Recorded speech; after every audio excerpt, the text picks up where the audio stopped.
David Campbell was, until yesterday, a New South Wales minister, the Transport Minister, relatively safe Labor seat, relatively safe minister, until last night when television news aired footage of him. It was shot on Tuesday night and it showed him leaving a gay sex club. Almost certainly the TV news team had been forewarned that he was there. So, a man engaged in legal activity, in private, makes the news, is disgraced, that's the word the headline writers are using, and loses his job. The TV crew claim a scalp. This is a moral verdict.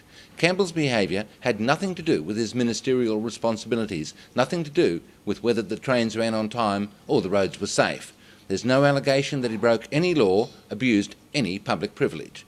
It could have been worse. Until 1973, homosexuality was considered a mental illness in the United States and many other countries. It took the American Psychiatric Association to remove it from the list in the US, but it wasn't until 1992 that the International Classification of Diseases dropped it from the psychiatric manual. Even when it wasn't a mental illness, it was a crime, people could and did go to jail right here in Australia because of it. Right here in Adelaide, 38 years ago, almost to the day, an Adelaide University law lecturer, a brilliant 42-year-old Cambridge graduate, was bashed, drowned and murdered on the banks of the Torrens River.